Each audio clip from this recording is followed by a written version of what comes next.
ایک سورہ فاتحہ 3 دفعہ سورہ توحید پڑھ کر تمام مومنین مومنات محرومین، تمام علماء، تمام شہداء، اپنے محرومین، میرے محرومین، بانیان مجلس کے محرومین، اور جو بہرحال ابھی گلگت میں تو شہید ہوئے ہیں ان کو، استاد شہید سبت جعفر، شہید سردار، شہید عارف حسینی کی روح کو پڑھ کر بخش دیں۔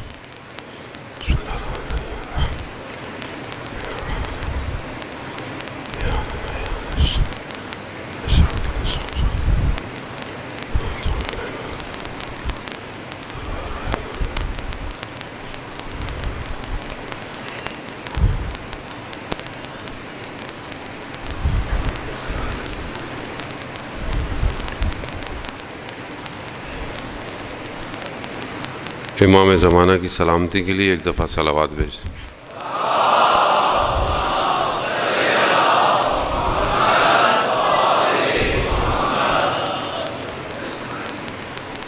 لا حول ولا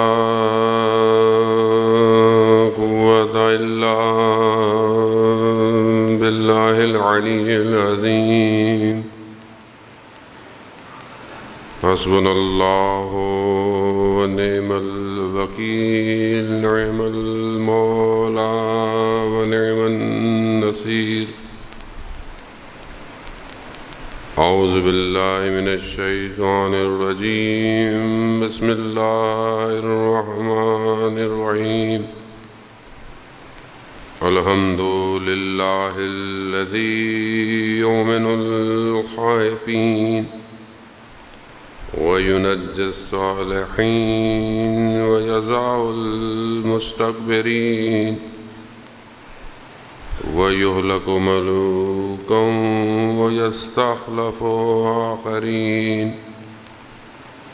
والصلاة والسلام على رسول الثقلين محبوب رب المشرقين والمغربين، جد الحسن والحسين، نبینا سیدنا ابی القاسم محمد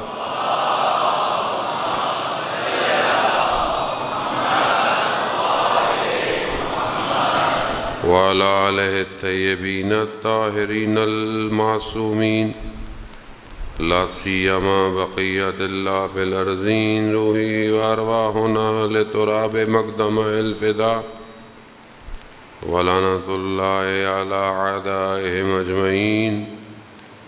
بسم اللہ الرحمن الرحیم۔ رب اشرح لی صدری ویسر لی امری واحلل عقدۃ من لسانی یفقہوا قولی۔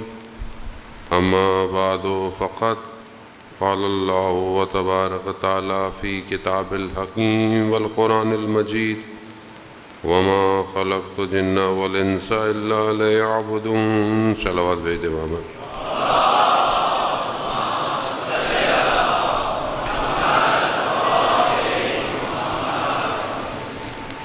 عزیزان محترم، ماہ محرم کی پہلی شب ہے۔ خداوند متعال ہمیں یہ توفیق عطا فرمائے کہ ہم اس محرم میں امام حسین علیہ السلام کے مقصد کو سمجھ سکیں، اور ان ایام میں کہ جو خدا نے ہمیں رزق کے طور پر عطا کیے ہیں، یہ رزق معنوی کہ جو ہر سال آسمان سے ایک دسترخوان کھلتا ہے، اس دسترخوان سے ہم کچھ حاصل کریں، اور پھر روز عاشوراء ہم بھی اپنے آپ کو پاک کر کر امام حسین کے کاروان میں شامل ہو جائیں۔ اسی لیے ہمیں بہرحال یہ چند دن کوشش کرنی ہے، اور سب نے مل کے کوشش کرنی ہے تاکہ ہم کسی ایک مقام پہ حاصل کریں۔ خداوند متعال نے انسان کو خلق کیا، اس کے لیے اولیاءوں وصیاؤں کو بھیجا۔ خدا اپنی مخلوق سے محبت کرتا ہے، اور یہ اس کی محبت ہے کہ وہ نہیں چاہتا کہ اس کی مخلوق جو ہے وہ کسی نقصان میں رہے۔ پروردگار نے جہاں قرآن میں انسان سے اگر کچھ مانگا بھی ہے تو اس لیے نہیں مانگا کہ خدا کو ضرورت ہے۔ خدا کو کسی چیز کی ضرورت نہیں، وہ غنی ہے، ہم فقیر ہیں، ہم محتاج ہیں، لیکن کیوں مانگ رہا ہے خدا؟ یہ وہ آیات کہ جہاں پر پروردگار سوال کر رہا ہے، یہ وہ آیات کہ جہاں پر رسول کے ذریعے سے سوال کروایا جا رہا ہے۔ رسول خدا فرماتے ہیں قل لا اسألکم، میں تم سے جو سوال کر رہا ہوں کیا ہے؟ کچھ نہیں ہے، میں تم سے کچھ نہیں مانگ رہا سوائے مودت کے۔ اب یہاں پر بھی جو رسول خدا مانگ رہے ہیں، رسول خدا سائل نہیں ہے۔ سائل وہ ہوتا ہے جو اپنی حاجت لے کر آتا ہے، مگر رسول خدا کو حاجت کی ضرورت ہے۔ محبوب پروردگار ہیں، مقصد کائنات ہے، ان کو کس چیز کی ضرورت ہے؟ وہ کیوں لے کر؟ یہ جتنے بھی سوال قرآن کر رہا ہے، خدا کہہ رہا ہے، خدا کو کیا ہے؟ قرض دو، مگر خدا مقروض ہے، خدا نہ خواستہ۔ خدا کے خزانوں میں کمی ہے کسی چیز کی؟ جو ہمیں دیا ہے وہ بھی خدا نے دیا ہے۔ اب اس کے پیچھے فلسفہ کیا ہے؟ خدا کیا چاہ رہا ہے؟ پروردگار قرآن میں ارشاد فرماتا ہے، سورہ محمد کی آیت نمبر 39 سے پروردگار کہہ رہا ہے کہ تم میں سے کچھ لوگوں سے خدا جو ہے وہ کچھ مانگتا ہے تو تم بخل نہ کرو، یعنی کنجوسی نہ کرو، اور جو بخل کرتا ہے وہ اصل میں اپنے نفس سے، اپنے آپ سے بخل کر رہا ہے۔ خدا تمہارے مال تم سے نہیں مانگ رہا، بس اللہ کی راہ میں انفاق کرو۔ خدا کہہ رہا ہے میری راہ میں انفاق کرو۔ یہ راہ میں انفاق مانگ رہا ہے۔ کیوں مانگ رہا ہے؟ کیوں سوال ہو رہا ہے؟ کیونکہ وہ ایک در کی طرف لے کے جانا چاہتا ہے، ایک دروازے کی طرف دعوت دے رہا ہے۔ رسول خدا کو پروردگار نے بھیجا، اس لیے انبیاء کو بھیجا کہ مخلوق کو اس دروازے کے ذریعے سے کمال کی طرف لے کے جائے۔ یہ جو سوال رسول کر رہے ہیں وہ بیسیکلی ہمیں دعوت دے رہے ہیں، آؤ ادھر آؤ، میں تمہیں اس پوری دنیا کے شور شرابوں سے بچا رہا ہوں، میں تم سے کچھ نہیں چاہ رہا اور مجھے کچھ نہیں چاہیے، یہ جو میں تم سے مانگ رہا ہوں یہ تمہاری بقا کے لیے ہے۔ یہ جو میں تم سے مودت مانگ رہا ہوں اپنے قربا کی، اپنے گھر والوں کی، یہ تمہاری بقا ہے۔ اس میں چھوڑ دو، نہ دو محبت، کیا ہوگا؟ کیا ہوا؟ کیا ہو رہا ہے؟ کیا ہوگا؟ آپ کے سامنے ہے۔ اب یہاں یہی ان ساری چیزوں کے پیچھے ہے کہ خدا جب کچھ چاہتا ہے تو وہ انسان کو کمال پہ پہنچانا چاہتا ہے۔ ماہ محرم بھی اسی طرح ایک ریپیٹیشن ہے، ایک تکرار ہے۔ یہ ہر سال آ کر یہی دعوت دے رہی ہے، آؤ دروازہ کھلا ہوا ہے، آؤ خدا تمہیں کسی مقام پر لے کر جانا چاہتا ہے۔ خدا لے کے جانا چاہتا ہے۔ کیسے آؤ؟ کس طرح آؤ؟ آ جاؤ۔ کمال پہ لے کے جانا خود حسین ابن علی کا کام ہے، یہ ہمارا کام نہیں ہے۔ روز عاشور، شب عاشور، کئی لوگ تھے جو آخر میں آئے، اور کہاں چلے گئے اور کس مقام پہ پہنچ گئے؟ آج بھی دروازہ کھلا ہوا ہے عزیزان محترم۔ لیکن کیا وجوہات ہے کہ انسان اتنی بڑی دعوت کے باوجود انسان دعوت کو قبول نہیں کر رہا؟ اتنی بڑی دعوت ہے، قرآن مجید پروردگار کی کتاب ہے، محکم کتاب ہے۔ خدا کہتا ہے ہم نے تمہارے لیے واضح بیان کر دیا، اپنی آیتوں کو روشن کیا ہے تمہارے لیے۔ کیوں نہیں سمجھ میں آتی قرآن کی آیات؟ کیوں نہیں انسان سمجھتا؟ کیونکہ قرآن کو اپنے وجود میں پیوست کرنے کے لیے وجود پاک چاہیے، پاک۔ ہر کوئی، خود قرآن کہہ رہا ہے، وہ جو حقیقت ہے قرآن ہے، اس کو نہ پہاڑوں نے لیا نہ کوئی اور چیز تحمل کر پائی، وہ قلب پیمبر پر اترا ہے۔ قرآن جو حقیقت ہے اسی کو بہت نیچے لے کر خدا نے اس صحیفے کے ذریعے، یہ جو ہمارے پاس کتاب کی صورت میں ہے، یہ بہت نیچے آیا ہے۔ جو اس کا اصلی ہدف، اصلی جو اس کا ٹیکسٹ ہے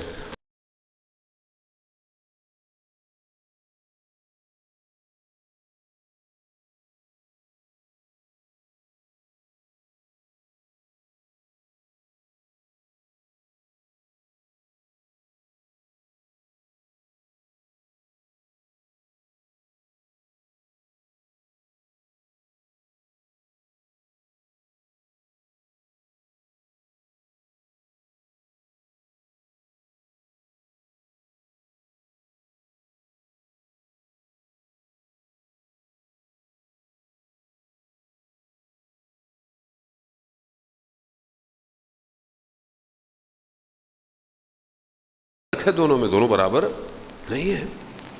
لیکن کتنے پریشان ہیں ہم اپنی اولاد کے لیے کہ یہ قرآن کی تعلیم حاصل کرے. کتنے پریشان. ابھی یہیں سے آپ اسکوٹنگ شروع کر دیں. میں تو دیکھیں آتا اس لیے ہوں کہ آپ چیک لسٹ لے کر بیٹھا کریں کہ میں کہاں ہوں، ٹیکسٹ کہاں ہے. میں اپنے آپ کو بھی کہہ رہا ہوتا ہوں، یہ صرف آپ کے لیے نہیں. قرآن کتنا امپورٹنٹ ہے، قرآن کے لیے کتنے اچھے. سستا مولانا کون ہے قرآن پڑھائے گا؟ یہ فری میں کیوں نہیں پڑھاتے مولانا صاحب؟ قرآن پڑھانے کے پیسے کیوں لیتے ہیں؟ او لیول اے لیول کی فیسیں بھر بھر کے دینی ہے ہم نے. بہترین انسٹیٹیوٹ، بہترین. قرآن کیا ہے، ایسی پڑھ لے گا. مسجد کے مولوی بیچارے ٹوپی پہن کے آئیں گے، بیچارے تھوڑی دیر پڑھیں گے. جی آغا صاحب پانی پلا دو مولانا صاحب، چلے گیا. محلے کی باجی قرآن پڑھا دیتی ہیں. ایسی تو سب اپنی باجی سے قرآن پڑھا سب نے. قرآن اچھی بات ہے، پڑھ لیں قرآن، ٹھیک ہے، اچھی، کم از کم پڑھ تو لیں کسی سے. لیکن اصل قرآن تدبر اور تفکر ہے. قرآن کئی جگہ کہہ رہا ہے یا اولی الالباب، اے عقل مندو، اگر کامیابی چاہتے ہو تدبر تفکر. کتنا تدبر اور تفکر ہے قرآن کے اوپر.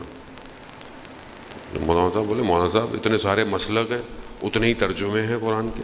ٹھیک ہے، اگر آپ اسٹریٹ ترجمہ بھی لے لیں تو بھی کوئی فرق نہیں پڑتا. آپ کتنی دفعہ قرآن کا ترجمہ پڑھا، کتنی دفعہ اس کو سمجھا، پھر کتنی دفعہ تفسیروں کا مطالعہ کیا.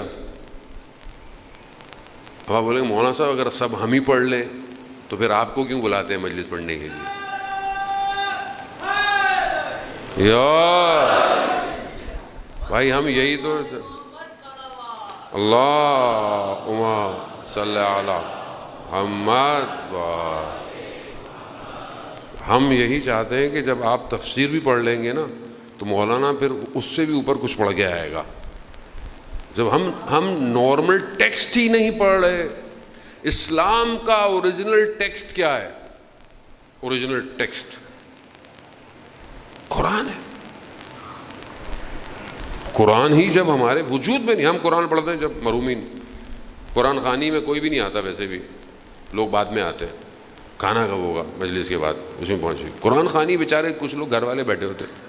قرآن خوانی ایسی ہوتی، وہ بھی ثواب کے لیے، جو آتا بھی ثواب کے لیے. قرآن ثواب کے لیے. بیٹی کی شادی ہوئی، قرآن دے دو ساتھ، مخمل کے کپڑے میں لپیٹ کے دے دو. اتنا لپیٹو کہ کبھی زندگی میں کھولے ہی نہیں. عید کے ٹائم پہ ڈسٹ ہٹے گی. باقی قرآن کہاں ہے؟ سفر پہ جا رہے ہو، اگر آپ کے گھر میں اچھا رواج ہے تو آپ کے گھر کے سر کے اوپر قرآن رکھ لیتے ہیں. چلو قرآن سے بولو اگر اچھے ہیں، ورنہ تو جاؤ جلدی. کدھر ہے قرآن؟ کہاں ہے؟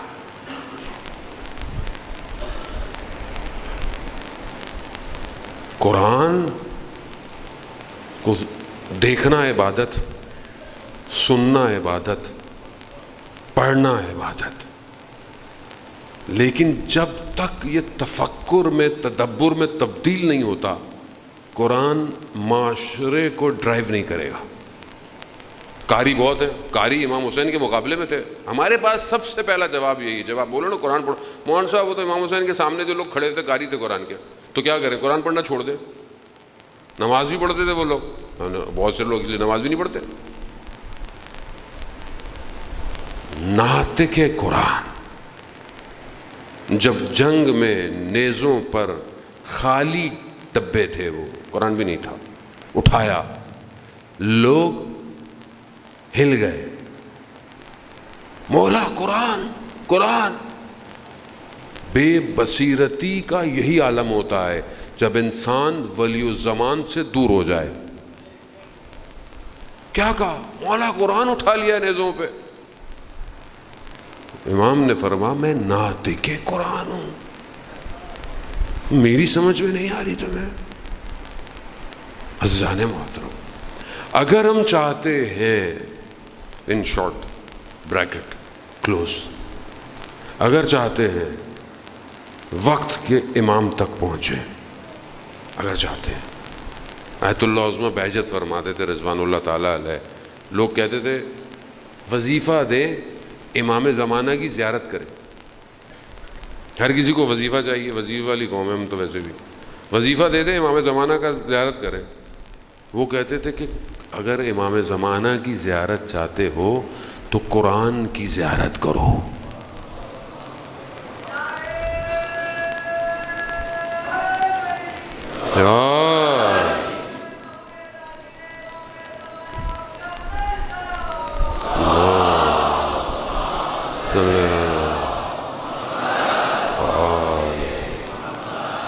کیوں؟ کیونکہ وہ جو امام ہے وہی قرآن ہے، اور جو قرآن ہے وہی امام ہے.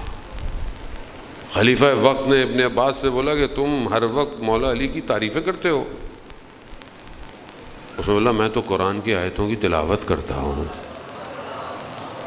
اور میں قرآن کے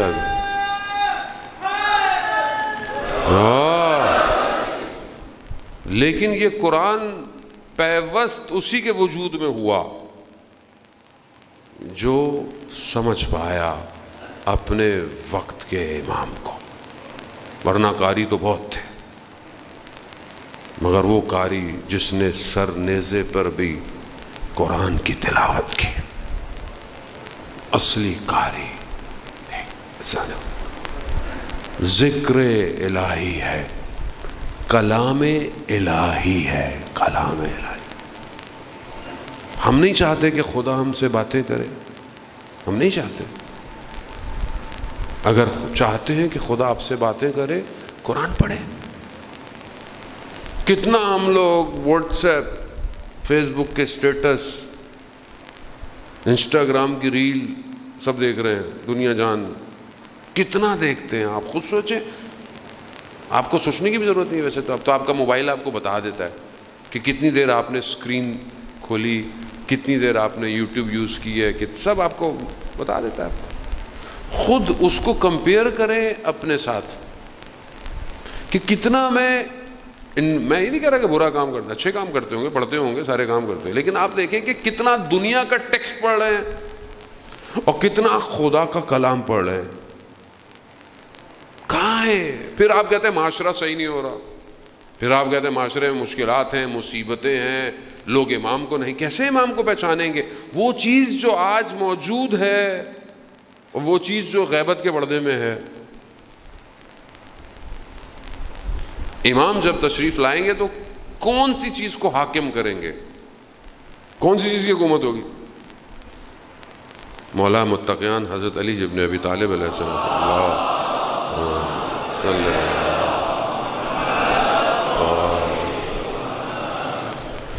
امام نہج البلاغہ میں جہاں اپنے اصحاب کو یاد کرتے ہیں، امام نے اظہار شکوہ بھی کیا، گلہ بھی کیا ہے ان لوگوں سے جنہوں نے امام کو پہچانا نہیں اور امام کو چھوڑ دیا دور ہو.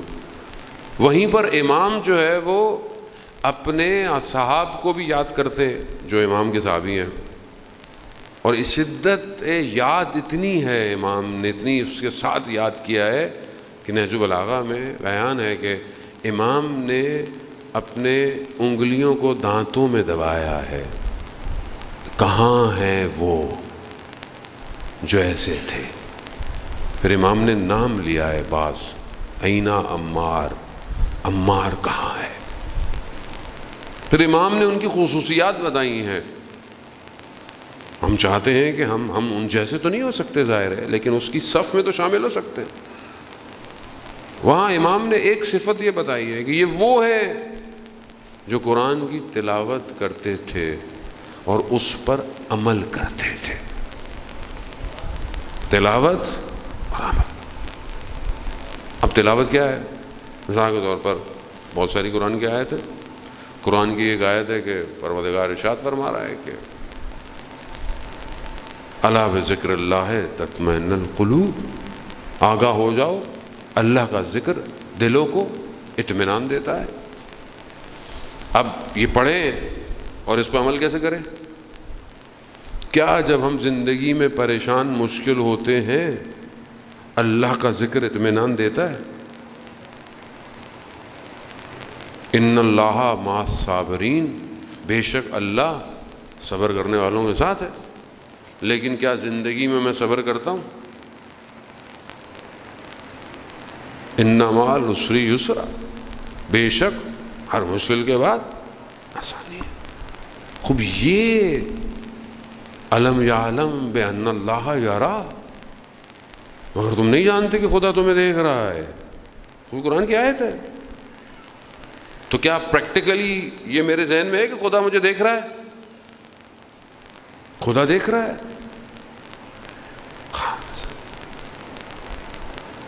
خدا کتنا مہربان ہے. رسول خدا حضرت محمد مصطفیٰ صلی اللہ علیہ وسلم صلی اللہ علیہ محمد. رسول خدا جب لوگوں کے درمیان میں تبلیغ پہ گئے تو آپ کو پتہ کتنی مشکلات تھیں. لوگ شروع میں رسول خدا کو کتنی تکلیفیں، کتنی اذیتیں. رسول خدا نے اپنے آپ کو زیادہ سے زیادہ عبادت میں ڈالنا شروع کر دیا. عبادت، زیادہ عبادت. کیوں؟ تاکہ میں زیادہ جب کروں تو لوگوں کے وجود میں زیادہ چیزیں داخل ہونا شروع. اتنی رسول خدا نے عبادت کر دی کہ پروردگار کہہ رہا ہے کہ ہم نے رسول قرآن اس لیے نہیں نازل کیا کہ تم مشقت میں پڑ جاؤ. قم اللیل الا قلیلا، اے نبی اتنا مت رات کو کھڑے ہو کہ تمہیں تکلیف ہو جائے. پاؤں سوج جاتے تھے ان کے. کس لیے؟ امت کے لیے. امت کے روایات میں بیان ہوتا ہے، پروردگار جامع سعادات میں بھی ملا ناراکی نے اس روایت کو بیان کیا ہے. فرماتے ہیں کہ رسول خدا نے خدا کی بارگاہ میں کہا کہ پروردگار قیامت والے دن میری امت کا جب حساب ہو رہا ہو نا تو میرے علاوہ کسی کو مت دکھانا. اتنی رسول خدا کو امت سے محبت ہے کہ وہ جب ظاہر ہے آپ کو پتا ہے قیامت والے دن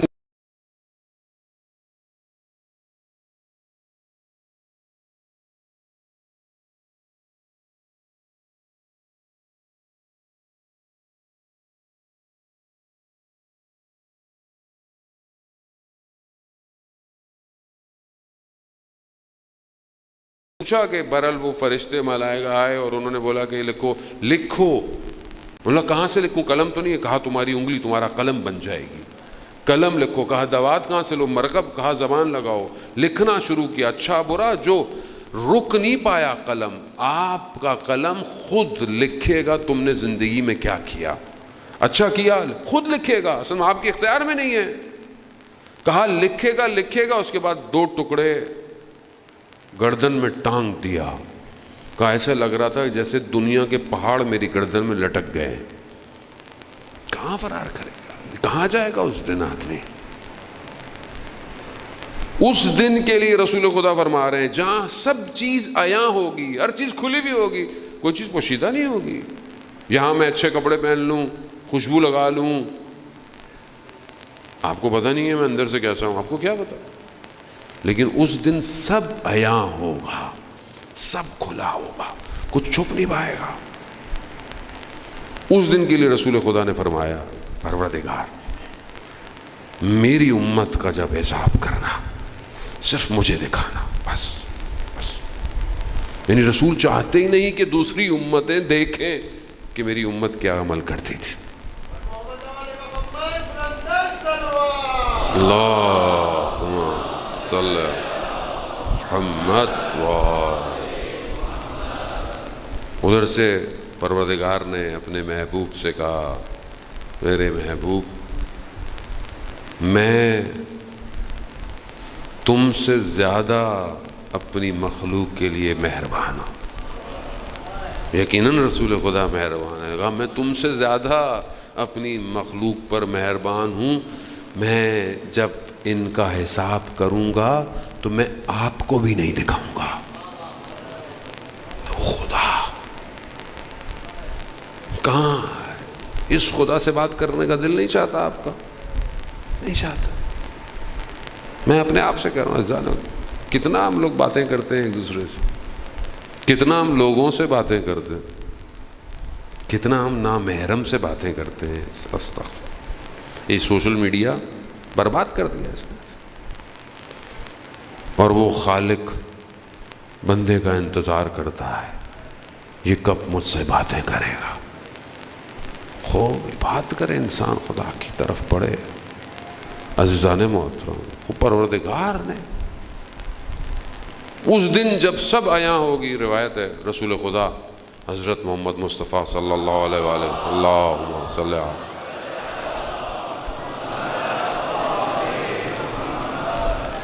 اپنی بیٹی کے گھر آئے، دیکھا کہ بیوی پریشان ہے. کہا فاطمہ آپ کیوں پریشان ہیں؟ کہا بابا مجھے قیامت کا منظر پریشان کیے ہوئے. کہا آپ کو کیسی پریشانی؟ کہا بابا اس دن ساری چیزیں ظاہر ہوں گی، ساری چیزیں عیاں ہوں گی. ایسے میں حضرت جبرائیل کہتے ہیں نازل، رسول خدا کی خدمت میں سلام کیا. کہا ہمارا خدا نے سیدہ کو سلام بھجوایا ہے اور ان سے کہیں کہ پریشان نہ ہوں، ہم ان کے چاہنے والے کو قیامت والے دن نور میں رکھیں گے، نور میں رکھیں گے. لیکن ہو ان کو ماننے والا،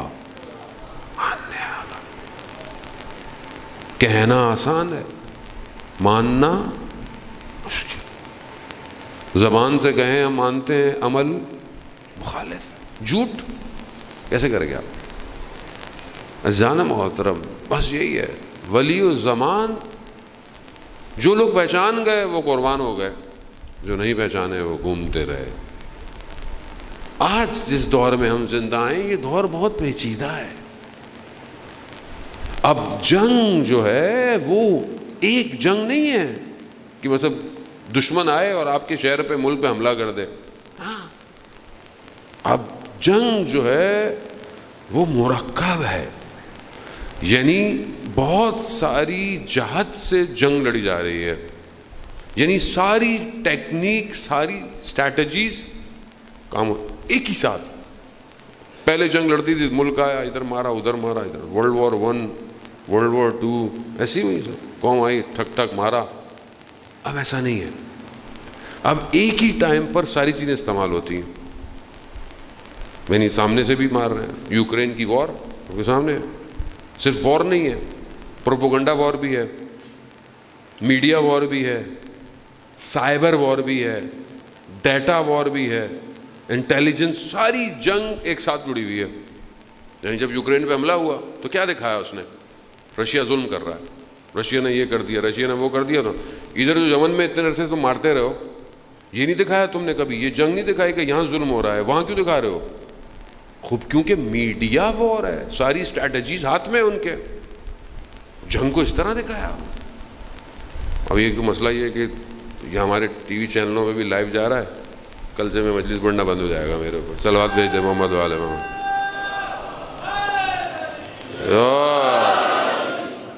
مسئلہ ہے کہ کیونکہ قوم کا اصل میں شعور کا لیول ایک لیول ہے نا، اور ہم چاہتے ہی نہیں لیول اوپر نیچے ہو، تو اس لیے کیمرے ہر جگہ آ جاتے ہیں. مولانا صاحب دیکھ کے خیال کر کے وہی رہنے دے جو ہم لوگ ہیں. تو اسٹریٹجی اس ٹائم مکس ہے، سائبر وار ہے. اب ایک ساتھ نہیں ہو، کہیں جنگ ہو رہی ہوتی ہے، جو جنگیں ابھی آس پاس ہوئیں اس میں کیا ہے؟ اس میں یہ نہیں ہے کہ ایک آدمی مار رہا ہے، وہ اوپر ڈرون سے دیکھ رہا ہے دشمن کہاں کھڑا ہوا ہے، ڈیٹا ایکسٹریکٹ ہو رہا ہے.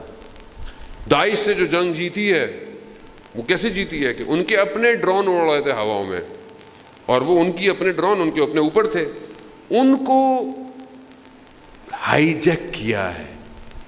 جو تصویریں وہ خود دکھا رہے تھے وہ ادھر نظر آ رہی تھی. جنگ اب تبدیل ہو گئی ہے، جس کے پاس زیادہ ڈیٹا ہے وہ جیت جائے گا، جس کے پاس زیادہ انفارمیشن ہے وہ جیت جائے گا. دشمن کو سمجھیں آپ. جب تک آپ کو اپنے زمانے کا دشمن سمجھ میں نہیں آئے گا، آپ وقت کے حسین کے ساتھ نہیں کھڑے ہو سکتے. آپ بولے تاریخ پڑھ کے گھر چلے جائیں، ہسٹری پڑھ کے گھر چلے جائیں، یہ واقعہ سنائیں گھر چلے جائیں، فلاں چلے جائیں، خیبر سنائیں، خندق سنائیں، خدا حافظ مولانا صاحب کیا مجلس پڑھی، واہ واہ واہ زبردست زبردست. آپ واہ واہ کر کے گھر چلے جائیں، مولانا موٹا سا لفافہ لے کے اپنے گھر چلے جائیں گے. ولی الزمان تنہا ہے، تنہا رہے گا. اسے حر چاہیے زمانے کے، اور اس کے لیے دشمن کو پہچاننا پڑے گا. آپ کو صف میں کون ہے، کیسے لڑنا ہے، کیسے تیار کرنا ہے. وہ مسلمان ہے آفٹر آل، چاہے سنی ہو چاہے شیعہ ہو، اس سے کوئی فرق نہیں پڑتا، اور سب کا ایمان اور عقیدہ ہے کہ اسلام دنیا پہ حاکم آ کے رہے گا، آ کے رہے گا۔ کیسے، کب، کیوں؟ ہمیں اپنا حصے کا رول پلے کرنا ہے، بس۔ آپ اپنے حصے کا رول پلے کر دیں، آپ کی سٹوری ختم، نیکسٹ۔ آپ یہ سوچتے رہیں کیسے ہوگا، کیا ہوگا مولانا، میں کیوں کروں، میں اپنی زندگی انجوائے کروں، مجھے کیا ضرورت ہے دنیا میں کیا آ رہا ہے؟ تو پھر یہ ایسے ہی ہے جیسے کوئی مردہ لاشیں چل رہی ہیں، انہیں کوئی فرق نہیں پڑتا معاشرے میں برائی ہو رہی ہے، گناہ ہو رہا ہے، ظلم ہو رہا ہے، ہونے دو۔ اجزانے اس طرح کربلا نہیں پہنچ سکتے۔ ولی الزمان تک پہنچنے کے لیے پہلے، جہاں میں نے کل آپ کی خدمت کیا کہ اپنی ذات سے باہر آنا پڑے گا، وہاں اس وادی میں داخل ہونا ہے، وہ وادی جو امام کی وادی ہے، جو امام کا ملک ہے۔ اس میں جو چلا جاتا ہے اس کے لیے پھر کوئی چیز رکاوٹ نہیں ہے، اس کے لیے پھر کوئی چیز، اس کے لیے پریشانی نہیں ہے، وہ دیکھ چکا ہوتا ہے، اسے نظر آ رہا ہے آگے کیا ہو رہا ہے۔ شب عاشور امام نے ایسے نہیں کہا صرف کہ مطلب جاؤ، چلے جاؤ، کچھ مسئلہ نہیں ہے، بیعت ہٹا دی، جاؤ، نہیں، کیونکہ دیکھ چکے تھے کہ یہاں موت نہیں ہے، یہاں حیات ہے، حیات۔ اور جو حیات کو دیکھ لے اسے پھر کوئی نہیں روک سکتا، کوئی روک پایا آج تک؟ دنیا، قومیں مر گئیں، مگر کیا ذکر حسین ابن علی ختم ہوا؟ نہیں ہوا، کبھی بھی نہیں ہو سکتا۔ آج پوری دنیا، آپ کو کوئی پیسے دیتا ہے مجلس میں؟ گھر میں کوئی پیسے دیتا ہے؟ گھر گھر، جگہ جگہ، نہ دنیا کی کوئی ایک حکومت مجلسیں کرا سکتی ہے، خود امام حسین، خود امام حسین۔ کیوں؟ کیونکہ جتنی وہ ہستیاں تھیں کہ جو خود اس قابل ہیں کہ کمال اور انسان کامل ہیں، انہوں نے بھی حسین کو یاد کیا ہے، سب نے۔ خود ساتویں امام مریض ہیں، پیسے دے کر شخص کو بھیجا، جاؤ کربلا جاؤ، امام کے قبے کے نیچے کھڑے ہو کر میرے لیے دعا کرو۔ امام ہے، خود ائمہ علیہ السلام نے،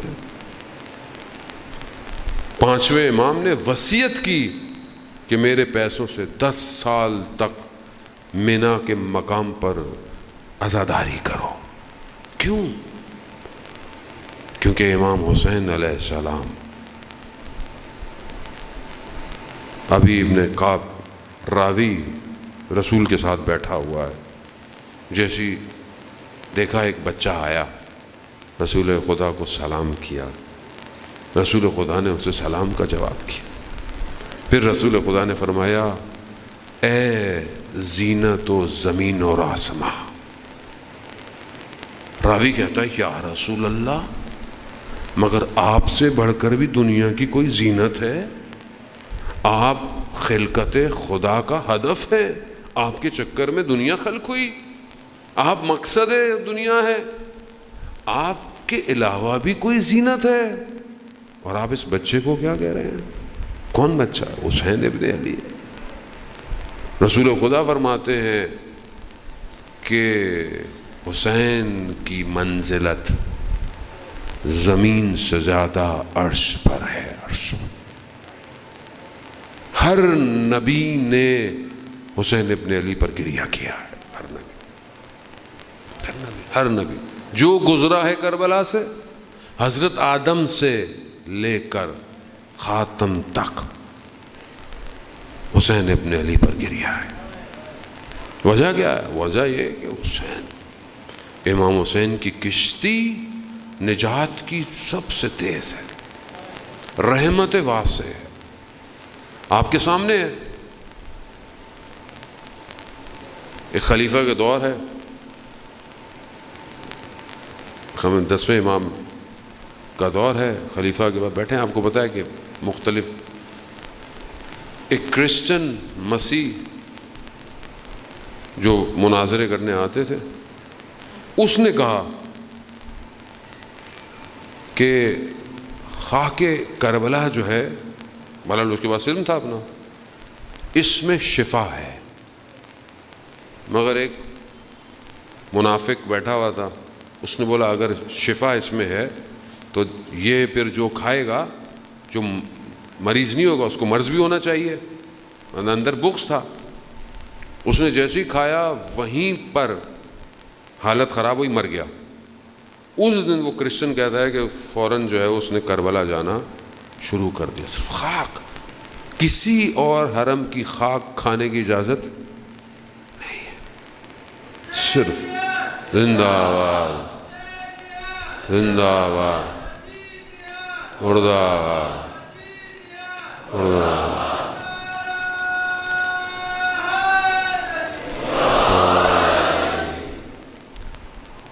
بہرحال یہ انتظامیہ کو چاہیے کہ آپ کے نیشنل ٹی وی پروگرام جا رہا ہے تو نعروں کو بھی پتہ نہیں کس کو کب ناراضگی ہو جائے تو اس کا خیال رکھیے گا. اللہم صلی علی محمد. اللہ ہمیں کوئی گھبراہٹ نہیں، مجلس آپ کی بند ہونی ہے، ہمیں کیا بند ہونا ہے؟ ہم تو گھر سے نکلے ہی بند ہونے کے لیے ہوتے ہیں، ہمیں کوئی نہیں ہے. لیکن بہرحال یہ آپ سب کی ذمہ داری ہے. مجھے کئی لوگوں نے بولا مولانا صاحب لائیو مجلس نہیں کریں اور مشکلات ہوتی ہیں. میں نے کہا نہیں، انشاءاللہ لوگ خود سمجھتے ہیں کہ لوگ دنیا دیکھ رہی ہے، خام خواہ ہمارے کسی ایک بات کی وجہ سے لوگ محروم نہ رہ جائیں. البتہ ہماری مجلس میں کوئی ایسا چیز ہوتا بھی نہیں ہے، سب کے لیے دروازہ کھلا ہوا ہے، کیونکہ یہ ہمارا دروازہ نہیں ہے، یہ حسین ابن علی کا دروازہ ہے جو سب کو دعوت دیتا ہے ہدایت کے لیے. عزیزان محترم، کوئی اور ہستی ایسی نہیں ہے. کتنے بڑے بڑے لوگوں نے کہا کہ کاش ہمارے پاس حسین کا پرچم ہوتا. بہت بڑا کرسچن کا فادر تھا، کہا کہ اگر ہمارے پاس حسین ابن علی ہوتے تو ہم پوری دنیا کو مسیح کر چکے ہوتے. خود گاندھی جو ہے وہ کہتا ہے میرے پاس 72 ہوتے تو میں سب کچھ فتح کر لیتا. لیکن افسوس کہ جن کے پاس ہیں، ہم آپس میں ختم ہو گئے، ہم دوسروں کو کیا بلاتے دعوت کے لیے. تو اس لیے یہ وادی بہت بڑی وادی ہے. دل کھول کے آئیں، ذہن کو کھول کر اس میں داخل ہوں. کہیں اور امام لے کے جانا چاہتے ہیں، اس جگہ تھوڑی دیری کے لیے آ جائیں. اور وہ تبھی ممکن ہے جب اصلی ٹیکسٹ، اوریجنل ٹیکسٹ اندر آئے. اندر میری باتوں میں کوئی اتنا اثر نہیں ہے. قرآن پڑھیں، رکیں، ترجمہ پڑھیں، سمجھیں. جو 10 آیتیں کم سے کم پڑھتا ہے وہ غافل. ریکمنڈڈ 50 آیتیں ہیں ڈیلی کم سے کم. آیت اللہ نخود کی اصفہانی فرماتے تھے فجر بین طلوع ہیں، یعنی جب صبح صادق سے لے کر جب سورج نکلتا ہے، قضا فجر جب ہو جائے، یہ 1-1.25 گھنٹے کا ٹائم. کہا یہ بہترین وقت ہے، اس میں تاکیبات، قرآن کی تلاوت. ہم تو الارم تب لگاتے ہیں قضا کتنے بجے ہو رہی ہے، آخری ٹائم بتا دیں، اسی ٹائم اٹھیں گے. تبھی تو زندگی میں پریشانی ہے عزیزان محترم. مجھے آپ بتائیں، کچھ تو لیں جو اتر رہا ہے، اتر رہا ہے. صرف آپ سمجھتے ہیں اولیاء کے اوپر اترتا ہے؟ سب کے اوپر اترتا ہے. لیکن کیونکہ یہاں رن وے ہے ہی نہیں، کراچی کی سڑکوں کی طرح سب ٹوٹا پھوٹا ہے، ہر جگہ گڑھا ہے، تو کہاں اترے کوئی؟ صاف کریں، صاف، اس کو اسٹریٹ کریں. صرف خدا، بس بولیں خدا کے لیے، انفاق کریں خدا کے لیے، ناراض بھی ہوں تو خدا کے لیے. اپنی وجہ سے ناراض نہ ہو، بہن بھائیوں سے ناراض، ماں باپ سے ناراض، دوست سے ناراض، ہنسے خدا کے لیے. عزیزان محترم، روئیں خدا کے لیے. تب یہ آپ یقین کریں، آپ قرآن کھولیں گے آپ کو لگے گا خدا آپ سے بات کر رہا ہے، قرآن بات کر رہا ہے، آپ سے بات کر رہا ہے۔ پھنس جائیں گے ایک ہی آیت پہ، رک جائیں گے ایک ہی آیت پہ، رک جائیں گے، بات کرے گا، زندگی میں لے کر آئے ہیں قرآن، تب آپ کو لگے گا کہ زندگی کیا ہے۔ ہر دفعہ بڑے بڑے مفسرین، ہم تو بہرحال چھوٹے طالب علم ہیں، کہا جب بھی قرآن کی ایک ہی آیت کو بھی کئی دفعہ پڑھا، ہر دفعہ نئے معنی دیتی تھی، ہر دفعہ۔ کب پڑھیں گے ہم تفسیر کب پڑھیں گے زندگی میں، کب پڑھیں گے؟ اب تو اتنا آسان ہو گیا ہے، میں جوانوں سے کہہ رہا ہوں، سوشل میڈیا پہ ابھی ہم نے بھی، ہمارے دوستوں نے زحمت کی، 7 منٹ کی ڈیلی ویڈیو ہے، 7 منٹس تفسیر کی، 7 منٹ، ہفتے میں 6 ویڈیو ہیں، ایک دن کوئز ہوتا ہے، تاکہ جو آپ نے پڑھا ہے اس کو ٹیسٹ لے لیں، ہم تھوڑا ٹیسٹ بھی تو لینا ہے۔ 3 سال سے 5 سال میں ایک تفسیر آپ کی ختم ہو جائے گی، 7 منٹ نہیں ہے ہمارے پاس، آپ یقین کریں گے زندگی میں کیسے امام زمانہ تک پہنچے، مجھے آپ بتائیں۔ مولا متقیان کہہ رہے ہیں کہ وہ تھے جو قرآن پڑھتے تھے اور اس پر عمل کرتے تھے، اذان مطلب یہی تھے جن کے وجود نے امام کی باتوں کا اثر لیا، کیونکہ ہم عادت ہے۔ کئی لوگ امام کے ساتھ شامل ہوئے، کئی لوگ آئے، بہرحال وقت بہت تیزی سے اپنی ساتھ ہے، مجھے تو خیر پتہ بھی نہیں چلتا، آپ اتنے غور سے ماشاءاللہ سن رہے ہوتے ہیں، مجھے خود نہیں پتہ چلتا۔ عزیزان محترم، کیا وجہ تھی کہ کئی لوگ رک نہ پائے؟ ہمارے استاد داداشی کہ خدا انہیں صحت اور سلامتی عطا فرمائے، کہتے ہیں کہ حر جہاں کچھ وجوہات ہیں، وہاں حر کے وجود نے کیسے یہ سب قبول کیا، کیسے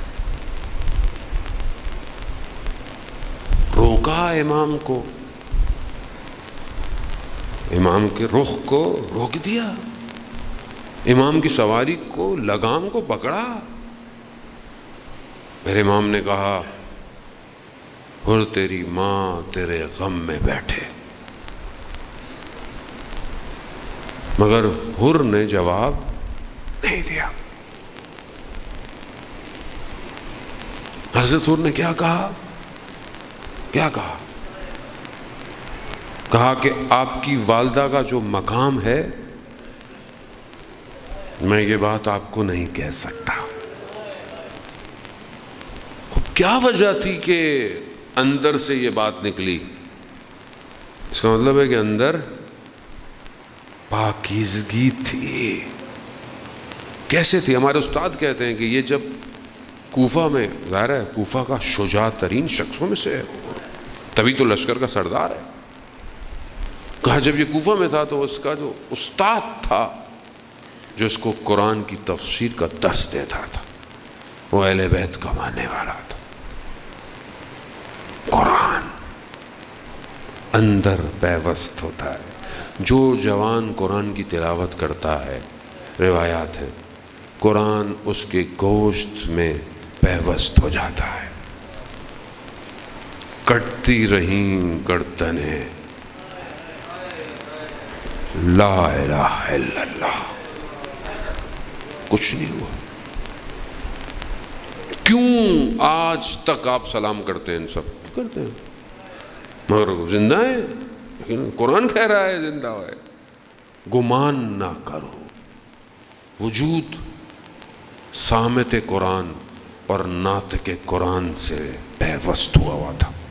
شب عاشور خیموں میں قرآن کی تلاوتوں کی آوازیں تھیں۔ ولی الزمان تک آسان نہیں تھا پہنچنا، حر جیسے پہنچا۔ شب عاشور حر ٹہل رہا ہے، بے چین ہے، پریشانی، کیا پریشانی ہے؟ شخص نے کہا حر، اگر کوئی مجھ سے پوچھتا کہ کوفہ میں کوئی سب سے شجاع ہے تو میں تمہارا نام لیتا۔ مگر تم تو پریشان نظر آ رہے ہو. کہا قرار یہ نہیں تھا کہ جنگ ہو، قرار نہیں تھا. یہ تو جنگ کی باتیں کر رہے ہیں. بس اضطراب ہے. اللہ اکبر. آیت اللہ نخودکی سے پوچھا کسی نے کہ قرآن کی آیت میں یہ جو سورہ انا انزلنا میں ہے، یہ لیلۃ القدر کیا ہے؟ وما ادراک ما لیلۃ القدر. تم نہیں جانتے کہ لیلۃ القدر کیا ہے؟ خیر من الف شہر، 1000 مہینوں کی شبوں سے، 1000 مہینوں کی راتوں سے. یعنی ایک رات سالوں کو طے کرا سکتے. ایک رات صرف. انہوں نے پوچھا یہ کیسے ہے، کیسے؟ تو کہتے ہیں کربلا. اور کہا لیلۃ القدر کی تفسیر فاطمہ ہے، سیدہ. احترام کیا بی بی کا. اور کو کیا کیا؟ کہاں پہنچا دیا؟ اور علیہ السلام سب سے آخر میں آئے. آخر میں سب سے پہلے گئے. اللہ اکبر. عزیزان محترم، صبح اپنے آپ کو ہاتھوں میں رسیاں ڈالیں، کہتے ہیں آنکھوں میں پٹیاں، اپنے بیٹے کو بھی ساتھ لیا. کہا مجھے امام کی خدمت میں لے چل. سواری کو آتے دیکھا. حضرت علی اکبر سے امام نے پوچھا کون ہے؟ کہا بابا ہو رہا ہے. کہا جاؤ لے کر آؤ. امام ہے. امام نے وہ جملہ ایسے نہیں بولا تھا. اور تیری ماں. امام جانتے تھے کہاں ایک بیج لگانا ہے، ہادی ہے. اللہ. امام جانتے تھے ہو رہے گا. آؤ لے آؤ اور کو لے کر آؤ. ہو رہا ہے. امام کی خدمت میں امام سے معافی مانگے. امام نے اور کوئی بات. امام اور نے کہا مولا مجھے اجازت دے میں اہل حرم سے معافی مانگ لوں. اور خیموں کے باہر گیا، بیٹھ گیا اور کہا مجھے معاف کر دیجئے گا. وجہ بنی نا رکنے کی. کہا مجھے معاف کر دیجئے گا، قیامت میں میرا شکوہ مت کیجئے.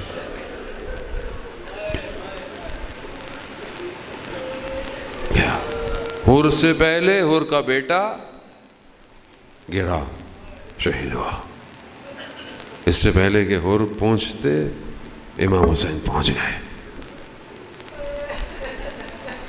کہا حر جوان بیٹے کی لاش پہ باپ نہیں آتا. اللہ اکبر. بس یہ مصائب کافی ہیں. حر جوان بیٹے کی لاش پہ باپ نہیں آتا. اب حر کو کیا بتائیں ہم کہ حر تمہارے بیٹے کی بدن پہ تو امام نے تمہیں منع کیا. خود تمہارے بدن پہ خود حر جب گرا امام پہنچے. عزیزان محترم خود امام پہنچے ہیں اور حر سے کہا آخری وقت حر تمہاری ماں نے تمہارا کتنا اچھا نام رکھا ہے. حر آزاد ہو جاؤ. آزاد. میں کہوں گا حضرت حر آپ کے بیٹے کے بدن پہ بھی امام حسین ہے. کاش آپ کچھ دیر اور ہوتے تو پھر آپ دیکھتے کس طرح حسین علی اکبر کے بدن پہ ہاں عزاداران حسن، بہرحال آپ مصائب آگے ہیں، آپ سنیں گے، شبیں اور ہیں، آپ مصائب سنیں گے۔ بہرحال آج تو بحری رات ہے، آج چاند محرم نکل آیا ہے، آج کربلا میں یہ چاند نکلا ہوا ہے، آج شورش ہے اور غم ہے، آج ایک ماں مدینہ سے نکل پڑی ہے۔ لیکن کس طرح حسین، بعض مقاتل کہتے ہیں کہ امام حسین سے اپنے بیٹے کے بدن پہ جایا نہیں گیا۔ عزاداران محترم، ایک ایک کر اسی طرح امام کے بہت صحابی گئے، امام سب کے بدن پہ پہنچے ہیں۔ ہاں مگر وہ کتنا سخت وقت تھا کہ جب خود زہرا کا لال گرا۔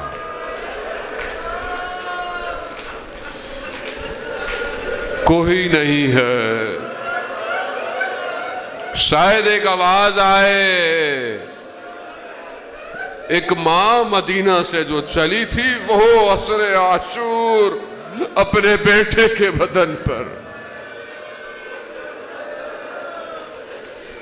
الا لعنت اللہ علی القوم الظالمین وسیعلم الذین ظلموا ای منقلب۔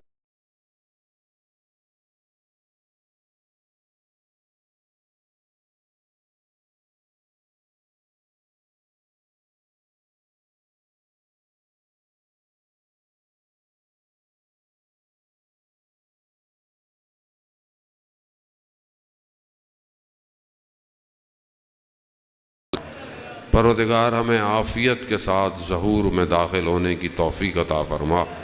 پروردگار ہم خطاکار ہیں، گناہگار ہیں، ہماری عاقبت خیر عطا فرما۔ پاکستان کو عزت اور استحکام عطا فرما، اس کے دشمنوں کو نیست اور نابود فرما۔